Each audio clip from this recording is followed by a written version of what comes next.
So isu ni susah nak difaham. Dia sangat komplik. Dia ke susah nak faham? Susah actually. Dia kait Itu buat atap lah. dia punca dia. Punca dia.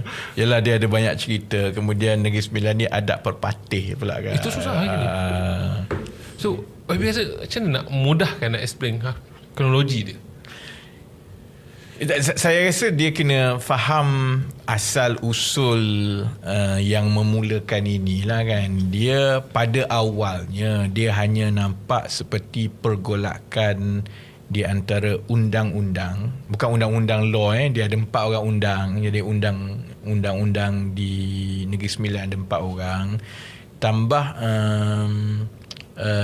bersama dengan Tunku Besar Tampin kan? Ya, Tunku Besar Tampin kan? Dia bukan 4 tapi dia plus 1. Ya, Tunku Besar Tampin.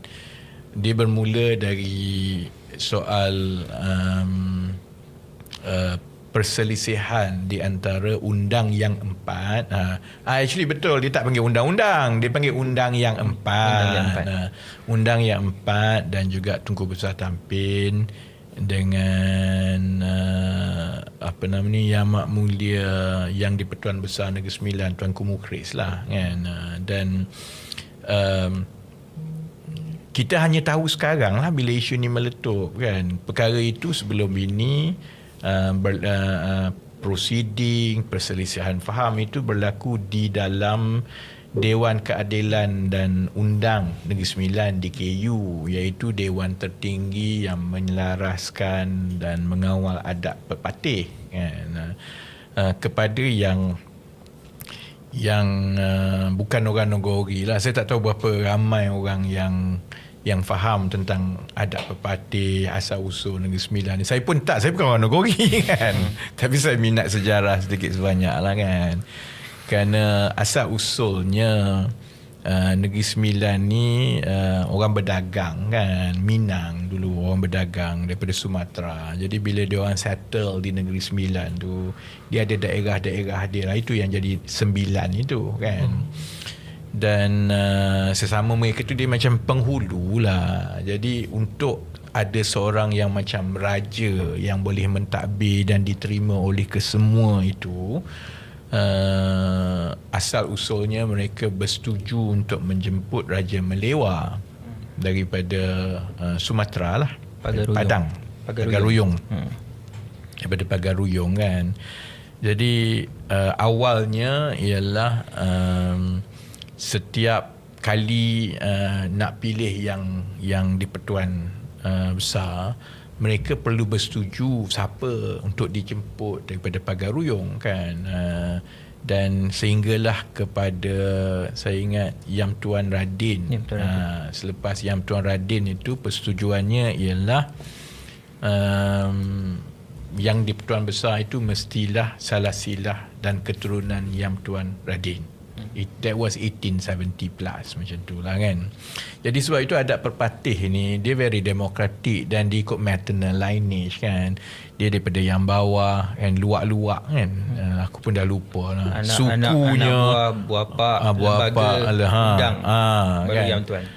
Kemudian lembaga undang, kemudian undang yang 4 itulah yang pilih yang di-Pertuan.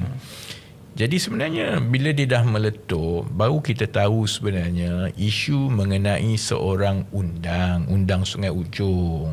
Isu ni dah memang bermula daripada 2025 pun lagi kan. Jadi ada perbincangan dan ada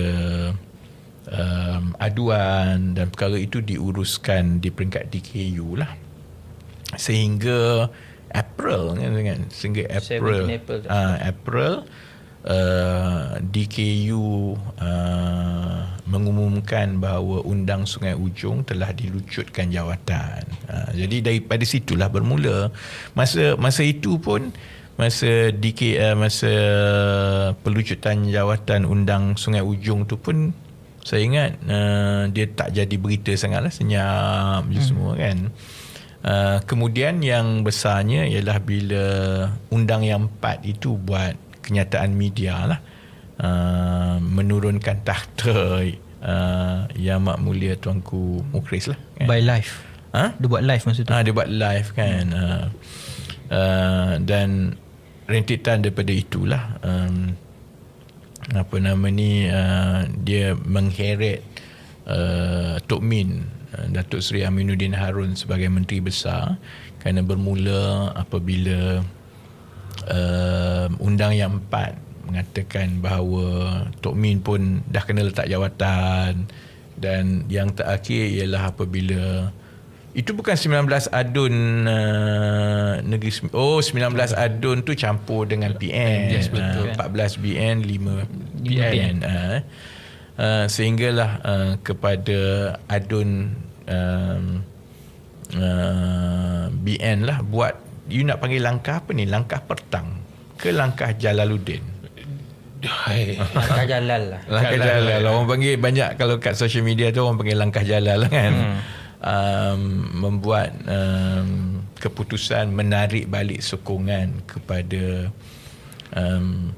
Tok Min lah kan. So itu sebenarnya latar belakang yang paling mudah untuk kita terangkan lah, apa yang bermula sebagai satu perselisihan pandangan dan pertikaian di peringkat orang kata bangsawan lah sebenarnya, di peringkat bangsawan. Tiba-tiba dia mengheret keseluruhan politik di Negeri Sembilan. Cuma itu pun sebenarnya dalam keadaan sekarang lah, dia memang akan berkait, kerana adat berpatih ini memang dah dimasukkan di dalam Undang-Undang Tubuh Negeri Sembilan. Betul. Contohnya untuk melantik menteri besar yang baru ke, atau mana-mana menteri besar lah, dia bukan dengan persetujuan Yang Tuan saja, dia mesti dengan 4 undang. Sama juga nak bubarkan dewan, dia bukan yang, dia tak sama macam negeri-negeri lain yang mana boleh dibubarkan oleh sultan saja. Dia perlukan 4 undang. Betul. Jadi dalam keadaan 4 undang itu, satu, tidak setentang mata dengan Yang Tuan.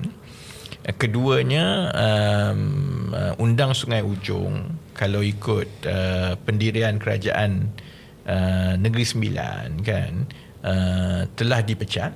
Kemudian ada seorang lagi undang mana yang belum lagi ditabalkan, Undang Rembau, yang paling muda sekali.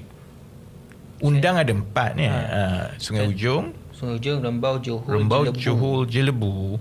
I think salah seorang daripada undang tu, I think Rembau rasanya, belum lagi ditabalkan. Dia paling muda dan dia hanya dilantik setahun yang lepas pun.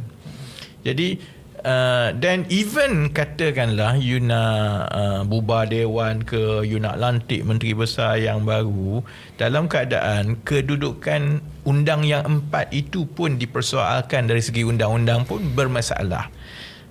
Kemudian contoh untuk yang berkait dengan kedudukan Yang Tuan Tuanku Mukhris kan, itu pun bermasalah, kerana walaupun undang yang 4 itu kata kami nak menurunkan takhta Tuanku Mukhris, tapi pengisytiharan itu mesti melalui proses perlembagaan, dan proses perlembagaan itu memang ada dalam undang-undang tubuh yang saya faham, dan mesti ditandatangani oleh Menteri Besar. Dalam keadaan Menteri Besar dan Kerajaan Negeri mengambil pandangan bahawa pengisytiharan itu tidak sah, kerana satu, undang telah dibuang, dilucutkan jawatan, satu lagi undang belum pasti sah atau tidak dalam jawatan. So dia sebenarnya stalemate. Dia menjadi stalemate sekarang ini. Jadi sebab itu saya pelik lah sebagai orang politik lah, UMNO Negeri Sembilan, masa dia buat keputusan untuk menarik sokongan ini, what were they thinking? Takkan dia tak ada penasihat undang-undang? Dia fikir terbuat atap je kot. Tak tahulah. Yalah, nak terbuat atap pun mesti mengikut undang-undang. Dia terbuat atap tu tak boleh tak mengikut undang-undang lah kan. Jadi itu yang menyebabkan sekarang ni stalemate lah sebenarnya yang keadaan yang berlaku kan. Cuma ada 2-3 perspektif yang lebih dalam yang kita boleh kupas lah kan. Satu contohnya ialah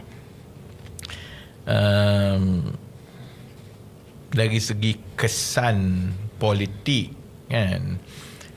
Sebab sekarang ini tindakan pada bacaan saya lah. Kita ni sebenarnya political analyst sekarang kan. Jadi kita melihat dan kita menganalisa.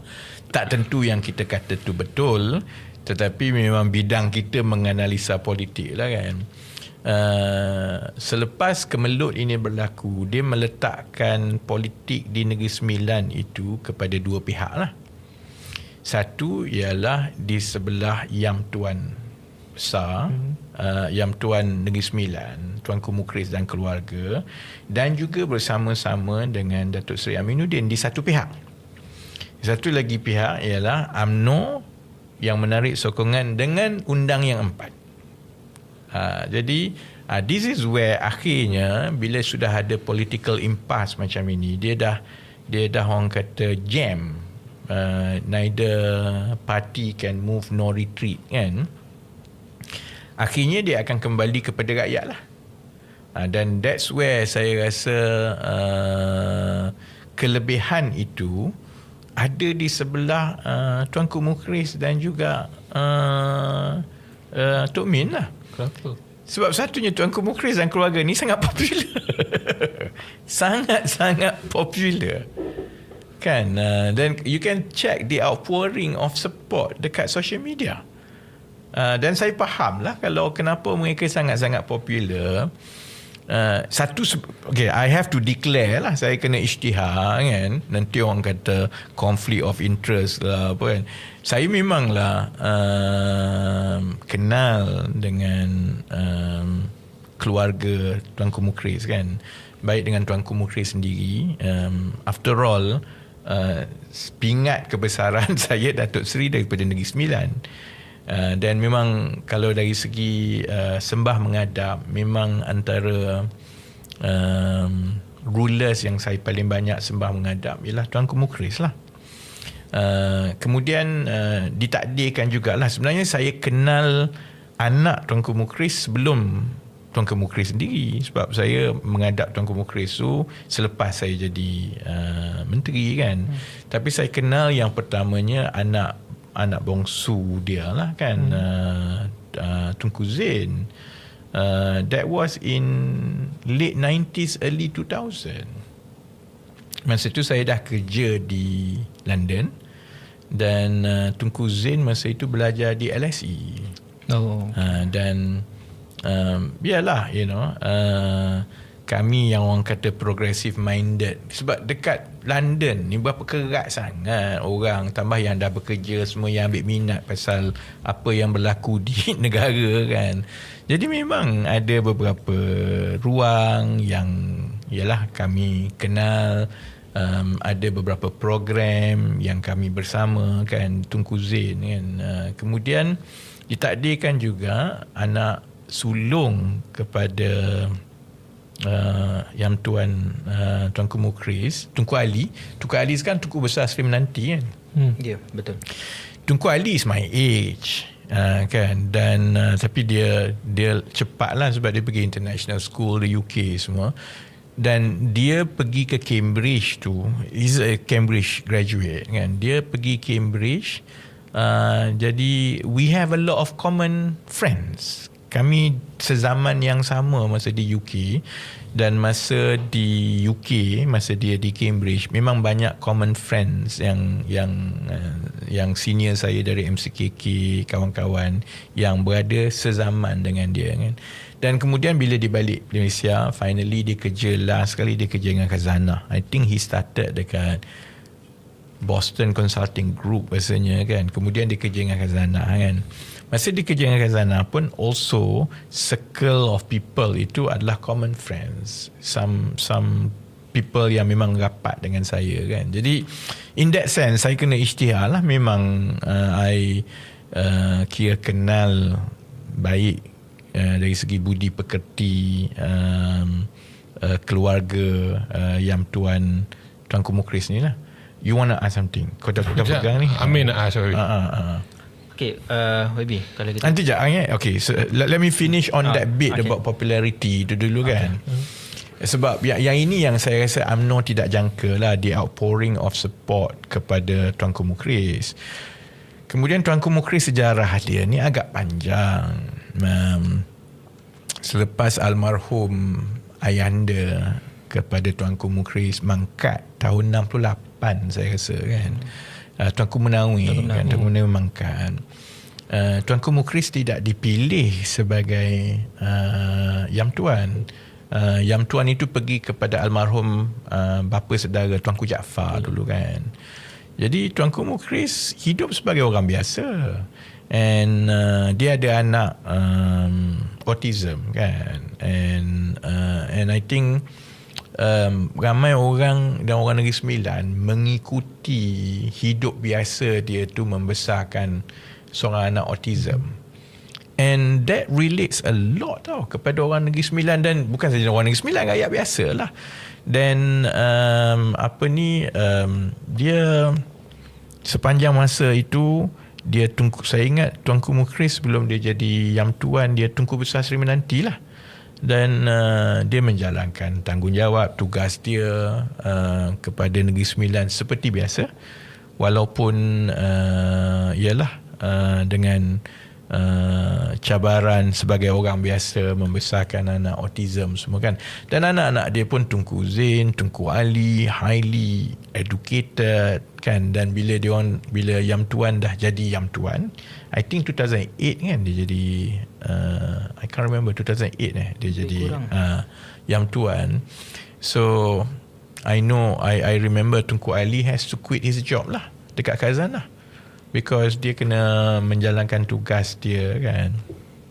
And if you know them, bagi mereka yang pernah lah saya ingat ada kesempatan dengan Tunku Mukhris, dengan Tunku Ali, dengan Tunku Zain, memang dia orang senyum sepanjang masa. So it's by their nature that they smile. They are like that kan. Jadi so you bayangkan bila sesuatu yang bermula di peringkat bangsawan di antara undang yang 4 dengan Tuanku Mukhris, dan bila dia jadi impas stalemate macam ini, dia akan kembali kepada rakyat. Dan I think is very clear sokongan rakyat tu kepada siapa kan. Dan ditambah pula dengan kalau tengok titah-titah dan pendirian Tuanku Mukhris sebagai Yam Tuan, memang dia paling vokal anti-corruption. Betul. And I think kita faham lah kenapa. Kerana dia hidup selama 30 tahun sebagai orang biasa, orang kebiasaan kan. Jadi so dia relate, rakyat relate kepada, dan ini antara orang kata aspirasi yang rakyat nak tengok daripada rulers, daripada kerabat sultan semua kan. So that's one aspect. Kemudian ditambah pula Tok Min pun orang memang tahu dia memang jenis sengih saja. Dia bukan jenis panik. Saya ingat hari pertama diumumkan hari Isnin lah kan, bila mula saya pun tak tahu, dapat tengok berita kan. Kami pun tak berhubung dah lama, dah berbulan-bulan lah. Last kali jumpa dia tu sengih, sama-sama sengih gelak dekat Dewan Rakyat bulan 2 rasa. So saya telefon dia kata betul lah diorang dah tarik. So saya tanya dia macam mana. Dia kata tak apalah, kita minum kopi dulu. Ni tengah sepatutnya pergi kat sekolah, ada 5-6 buah sekolah lagi nak pergi lawat. Tapi jadi macam ni dia dengan isteri dia Kak Wan Hasni, isteri Tok Min nama Wan Hasni kan, berhenti minum kopi. Kemudian dia kata tak apalah, kalau tak jadi, kalau dah hilang sokongan, tak jadi MB pun okey lah kan. Jadi dia tak ada panik, tak ada apa, dia sengih macam biasa kan. Dia gelak tengok sidang media yang dibuat, dia gelak actually because that is Amin as a person. Dia memang tak kebesaran. Jadi orang di Negeri Sembilan tahu perkara itu, which is siapa yang pernah berjumpa. Dan Amin ni tak macam aku, dia rajin. Dia semua surau dia turun, semua sekolah dia turun, semua tempat dia turun. Satu hari dia berpuluh-puluh program kan. Jadi then you put in one corner of the ring gabungan seorang menteri besar yang popular dengan rakyat Negeri Sembilan dan seorang yang tuan yang keluarganya dan kerabatnya popular dengan rakyat Negeri Sembilan. Sebab itu I think bila UMNO buat keputusan begini, dan dia bukan setakat stalemate dari segi undang-undang tubuh Negeri Sembilan lah. Dia akan berlarutan kepada soal penerimaan rakyat, pandangan rakyat kepada UMNO. Itu keadaan yang saya rasa sekarang ini sedang berlaku secara perlahan di belakang tabir lah. Ya, Amin nak tanya soalan. Okay, Wabi, tadi Wabi dah jelaskan tentang situasi apa semua. So maybe saya dengan Afiq akan mula, kita akan tanya soalan more on political point of view lah. Okay, pertama sekali Wabi, kalau kita tengok kan, tadi Wabi dia terangkan ada dua side yang tuan dengan side undang. Kalau kita tengok pun masa PRN hari tu BN menang pun saya boleh kata menang nasib sebab dia menang tipis. Some of the seat pun menang ratus-ratus je kan. So dengan keadaan macam ni, adakah PH terutamanya PKR lah ada chance untuk kembali kepada seat better than result 2018? Saya rasa 2018 pun agak 2018 the best. The best. Kita akan balik pada 2018 punya seat ke? Misal UMNO memang hampir collapse juga lah dekat Negeri Sembilan. Tak juga. 2018 tu bukan UMNO hampir collapse. Negeri Sembilan ni kursi-kursi dia ada dalam 38 kan. 38 kan. 36 lebih. 36 So you perlukan 19 untuk majority kan. Daripada 2013 lagi, I think DAP memang dah menang 12 kursi kan. DAP sekarang DAP 11. So 11 kursi itu memang majority bukan Melayu. Come what may, memang macam tu lah, 11 kursi kan. Kemudian kursi-kursi PKR yang majority, yang kursi campuran tapi bukan Melayu signifikan, ada dua. Ada Chua dengan ada Sri Tanjung kat Port Dickson. Dua-dua dekat Port Dickson. Chua significant Chinese voters, Sri Tanjung significant Indian voters kan. So itu dah tinggal 13. So maksudnya yang menentukan siapa jadi kerajaan ini ialah pertarungan 6 kursi. Sebab 13 tu memang beyond reach of any parti yang lain sebelum inilah, memang PH lah kan. Tinggal 6 kursi kan. Pada masa yang sama 17 lagi kursi 17 maksudnya bukan 17, 14 campur 12. Berapa? 26. Bukan, sorry. Kira balik dia 19. So kalau 36 tinggal 17 kursi lah. 17 kursi lagi tu ialah super majority Melayu. Super majority Melayu.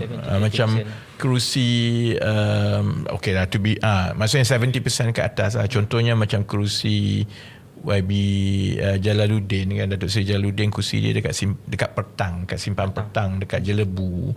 I think kursi dia is almost like 78% Melayu, 22% bukan Melayu lah kan. Jadi so maksudnya 16 kursi tu memang sukar lah untuk dimenangi. So akhirnya the swing seat are seats yang sekitar Seremban ataupun Rasah. Kerana ini adalah mixed Malay seat kan. At the height of it dulu, yang 2018 PKR menang satu kursi yang swing seat yang besar. Okey, yang PKR memang menang daripada 2008 adalah 2008 bermula dengan kursi Amin lah, Sikamat. Kemudian 2013 menang Ampangan. Ini Sikamat dengan Ampangan ini adalah dua kursi mid seat yang 70% Melayu, 30% non-Malays yang di Seremban and a bit urban lah. So untuk 2018 tu PKR tambah dua kursi yang traditionally UMNO menang. So these two are very important swing seat lah. Pilah dengan Labu. Kan. So dua PKR menang, yang Chua dengan Sri Tanjung, tambah Sikamat dengan Ampangan, kemudian 2018 menang Pilah dengan Labu. Itulah yang 11 DAP campur 6 PKR 17, dan Amanah memang traditionally menang dua dulu. Dua 2018, I'm talking about 2018. Amanah traditionally menang Lenggeng dengan Paroi, I think. Kelawang dengan Paroi. Kelawang dekat Jelebu, Kelawang is mid seat lah kan. So dalam PRN yang lepas, kursi-kursi yang sepatutnya untuk mengekalkan PH menang majoriti mudah tu kan, Kelawang Amanah kalah, Paroi terbalik. Paroi kalah dengan PAS. Paroi kalah, Kelawang menang. YB Bakri menang lagi. So only Kelawang yang menang, Paroi kalah kan. Kemudian kerusi Lenggeng diberikan kepada UMNO, sebab traditionally kalau combine memang Lenggeng tu dalam Seremban memang boleh menang lah kan. So because of those two kalah lah, Paroi kalah dan Labu kalah. Sebab itu PH tinggal daripada 19 ke 17. So sebenarnya kalau nak kekal, PH nak kekal, dia kena make sure menang balik Paroi, menang balik Labu ataupun menang Lenggeng lah daripada UMNO kan. Okay, now itu di sebelah PH. Di sebelah UMNO, kalau tengok PRN yang lepas, UMNO banyak menang tipis tau, 100, 500 semua kan. Maksudnya swing kepada PN dalam PRN yang lepas adalah sangat besar. Dan itu berlaku kerana pengundi-pengundi tradisi UMNO swing semua kepada PN. Now, kalau masuk 3 corner, maksudnya PH lawan BN dan juga PN, 14 kursi yang BN bertanding itu, kalau dia tak dapat undi PH, walaupun dia nak perlekeh lah undi Melayu PH ni kan, tapi ada. Sebab undi Melayu PH di Negeri Sembilan paling kurang is about 15% of pengundi Melayu, paling kurang. So kalau dulu UMNO dapat, yang dia menang tu 55%, 53%, dia tak ada dah menang-menang zaman 80%, 70%, semua 50% plus kan. You take away 15% pengundi PH, 14 kursi UMNO tu banyak yang akan tumbang tau. Siap-siap lagi Simpang Petang pun tumbang. Kerana Simpang Petang is about 22% seat, 78% Melayu, 22% non-Malays. So kalau 78% itu split 3 ways, then yang 22% tu solid pergi pada PH, Simpang Petang akan jatuh lah. Jadi itu saya ingat perkiraan yang UMNO tak kira.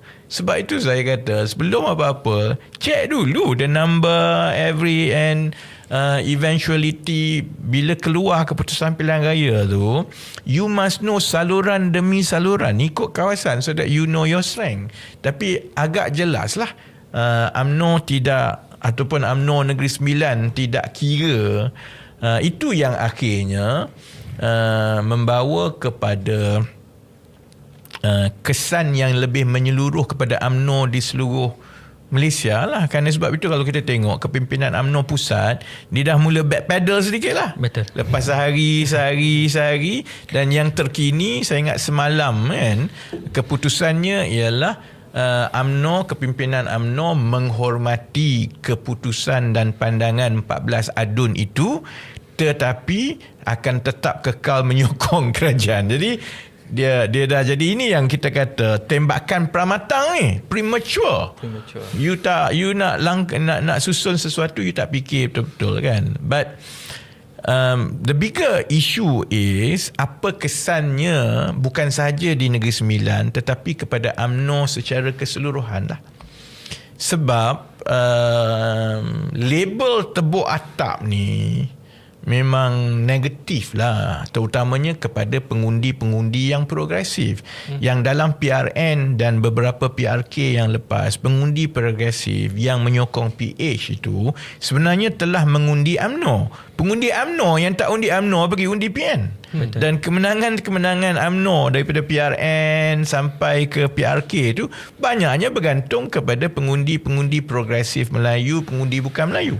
Now, bila tebuk atap, dan sebenarnya kita tak terkejut pun kerana dalaman UMNO tu pun dia ada orang kata dinamik dia sendiri, kerana Datuk Seri Jalaluddin ni adalah antara salah seorang 10 orang yang tanda tangan SD yang menyokong Tan Sri Muhyiddin jadi Menteri Besar, jadi Perdana Menteri awal-awal dulu ya. Jadi dia daripada awal dikenali sebagai tidak sangat setia dan bersetuju dengan Datuk Seri Zahid. Jadi it was not a surprise at all.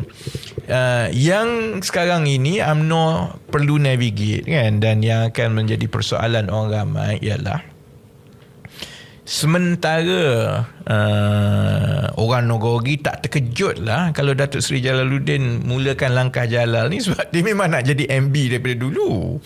Memang dia rasa giliran dah untuk dia jadi MB kan. Jadi orang tak terkejut. Masalahnya ialah kerana Tok Mat ada juga dalam 14 tu. Datuk Seri Muhammad Hassan adalah salah seorang daripada 14 orang itu. Yang kita tak pasti ialah sama ada satu, sebenarnya apa pandangan dia bersetuju ataupun tidak. Dia senyap. Dan kalau dia bersetuju contohnya, adakah perkara ini dibincangkan di peringkat UMNO pusat dengan Presiden UMNO? Kerana timbalan Presidennya tahu dan bersetuju, dan sampai sekarang masih lagi belum mengubah pendirian. Dia bersama-sama dengan 14 orang itu. So logiknya, it's just illogical that a timbalan Presiden UMNO tahu di peringkat negeri tapi tidak bawa berbincang di peringkat pusat. Tapi kalau dia bawa bincang kat peringkat pusat, dan pun bermasalah, kerana dan orang kata, tapi Datuk Seri Zahid kata you tak tahu menahu. Benda ini ialah tindakan hanya yang dibuat oleh adun-adun di Negeri Sembilan kan. Jadi all this sebenarnya akan mengembalikan trauma rakyat kepada wajah-wajah UMNO zaman dulu. Tebuk atap, Sheraton move dan langkah politik kiri kanan, senyap-senyap. Dan sampai sekarang saya tak nampak lah hujah daripada Datuk Seri Jalal kenyataan-kenyataan dia yang mengatakan bahawa tindakan 14 adun hilang kepercayaan kepada Tok Min ni ialah kerana demi mempertahankan institusi diraja, adat dan diraja. Lagilah berbahaya you cakap macam tu, sebab macam saya sebut awal-awal, rakyat bukan tak faham. Yang kau lawan tu ialah yang Tuan Komukeris. You took side. So bila you kata you are, because Amin is seen to be trying to defend the status quo kan, maksudnya untuk tidak bersetuju dengan tindakan undang yang 4 tadi yang nak menurunkan takhta Tuanku Mukhris contohnya kan. Jadi bila you kata ini ialah, bila UMNO kata ini untuk mempertahankan institusi diraja, dia memberi gambaran bahawa dia bersama-sama dengan undang, seolah-olah undang-undang itu institusi raja, tapi Tuanku Mukhris bukan institusi raja. So that just doesn't work tau. Jadi akhirnya message yang berbeza-beza, kluk-kleng ini semua akhirnya akan menyebabkan UMNO kena troll dekat social media lah. Bila kena troll dekat social media, kita kena ingat tau, last general election 2022 kempen dalam PRU 22 lah, seingat saya lah kan, banyak pilihan raya saya berkempen kan, itu kempen yang paling singkat. Kami hanya sempat kempen dalam tempoh 2 bulan saja. Sebab PKR bertempur untuk pemilihan parti baru selesai Julai 2022. Kemudian Ogos ada yang masih lagi nak suruh batalkan pemilihan semua. Kita tak boleh move tau. Lantikan tak boleh nak buat. untuk pemilihan, untuk persediaan pilihan raya. Kita hanya betul-betul bersedia untuk pilihan, bukan bersedia pun, mula bergerak, hit the ground hanyalah September 2022. Pilihan raya ialah November 2022, late November 2022 kan. In fact campaign tu high dia mid November 2022 kan. Dalam tempoh 2 bulan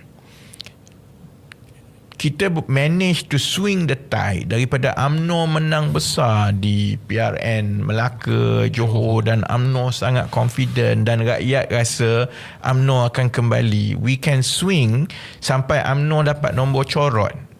Di Semenanjung kursi UMNO hanya 21 kursi saya rasa.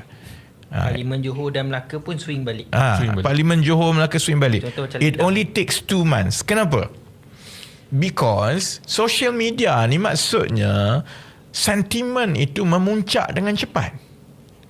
Jadi kalau rancangan UMNO, yang ini saya tak boleh nak baca ni, adakah, I have my feeling lah, tapi malas lah. Kita simpan dulu kita lah. simpan lah kan. Saya rasa ia sebahagian daripada strategi besar UMNO untuk membina gelombang ke arah PRU akan datang. Ya, faham, saya faham. UMNO nak pilihan raya awal. Kalau boleh, UMNO nak pilihan raya negeri Johor bulan 8, Melaka bulan 10. Jadi mereka masih lagi sentimental kepada 4-5 tahun yang lepas, membina gelombang cara mereka, iaitu menang besar di Johor, menang besar di Melaka, dan sekarang ini ada peluang lah menang besar di Negeri Sembilan. Dan itu akan membina gelombang besar, dan itu akan memaksa Datuk Seri Anwar nak tak nak panggil juga pilihan raya dan dia sapu satu Malaysia. Itu strateginya saya rasa. Tapi dia dah backfire sekarang lah. Maksudnya YB nak cakap sekarang ni PRM Melaka dengan Johor tu memang confirm lah. So dia tak, saya rasa PRN juga. Saya rasa yang PRN Melaka dengan Johor tu, pandangan UMNO ialah dia nak secepat mungkin. Ya. Jadi jangan terkejut, sebenarnya PRN Johor dulu bulan 8. And then Melaka. Ataupun Johor dan Melaka sekali bulan 10. Sebab itu kita tak boleh tolak. Dan sekarang bila ada dimensi Negeri Sembilan, bila stalemate begini, stalemate ini hanya boleh diselesaikan dengan sidang DUN yang akan datang. Maksudnya undi tidak percaya di sidang DUN. Dan itu hanya boleh berlaku maksudnya maksimum Tok Min boleh drag untuk tidak panggil sidang DUN ialah Oktober. Kerana Oktober ialah bajet. Nak tak nak kena panggil lah. Kalau tidak tak boleh operasi kan. Jadi ada kemungkinan sekarang ialah PRN Negeri Sembilan, PRN Melaka, PRN Johor bulan 10, dan mungkin PRU terus bulan 10 lah sekaligus. Cuma dari segi rancangan strategi UMNO untuk membina gelombang lepas satu jatuh ni, sekarang ni yang bermula dengan Negeri Sembilan ni nampaknya tak cantik sangat lah. Dia ada unintended consequences lah. Satu, dia mengingatkan balik rakyat kepada watak dan wajah UMNO lah. Tebuk atap kan, berebut jawatan. Dan kedua, dia menunjukkan masalah dalaman UMNO sendiri lah, kerana ada banyak soalan-soalan yang tak boleh dijawab ni. Macam mana timbalan presiden di negeri kamu sign, di pusat pandangannya lain, dan kemudian persoalan kepada Datuk Seri Zahid pula, macam mana pula, takkan kamu tak tahu kan. Jadi all this against, dan apabila dia melibatkan pula undang yang 4 dan juga yang Tuanku Mukris, then any support for UMNO dalam isu ini untuk menukar MB akan dilihat sebagai support kepada dilihat sebagai menolak Tuanku Mukris. It's very complicated kan. Jadi saya sangat bersyukur saya bukan dalam PKR, kepimpinan timbalan PKR. presiden now lah. Kalau tidak aku nak garu kepala. Macam mana aku nak rungkai benda ni, sebab dia memang stalemate. Sebaik-baiknya lah saya rasa. So Datuk Seri Anwar allow ni? Mungkin dia pun nak stop macam mana, nak allow macam mana maksudnya? Allow maksudnya yang Negeri Sembilan ni nak tak nak PKR adalah menteri besar. Ya, sehingga 6 bulan he akan have to datang defend the menteri besar sepatutnya. Sepatutnya dia defend. Dia dah defend lah kot. Oh tu yang dia jumpa Zahid tu. Ada gambar Fahmi. Ada gambar Amin Fazil. Tak ada, no. I think dari segi pendirian PKR, saya rasa setakat ni okey lah. You nak suruh PKR buat macam mana lagi? Takkan nak kata jom kita bergaduh dalam kabinet baling kursi. Tapi pendirian rasmi PKR ialah Tok Min kekal sebagai kerajaan minoriti. Dan I think betul lah. Is it possible kerajaan minoriti di Negeri Sembilan tu? Kalau katalah Tok Min menang lah undi percaya tu kan. Is it possible the minority government? Because kalau betul ini first lah kot Malaysia ada minority government. Tak, sekarang ini sekarang ni pun dia dah berkecamuk sekarang lah. Nak kata minority government pun tak dah. Sebab kenyataan UMNO yang terkini semalam ialah 14 adun itu menyokong kerajaan tapi nak MB ditukar. So kerajaan is no longer a minority government, tetapi pada hari ia berlaku semua itu dan selepas Tok Min jumpa dengan kepimpinan PKR, saya ingat kan kenyataan media malam itu dalam sidang media bersama-sama juga dengan Lok kan, keputusan PKR dan PH adalah kerajaan minoriti.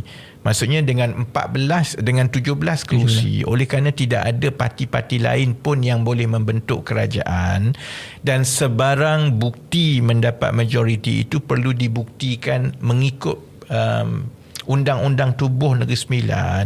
Dan itu ada dua cara lah, sama ada dapat mengadap yang tuan-tuanku Mukhris ataupun undi tidak percaya di dalam Dewan.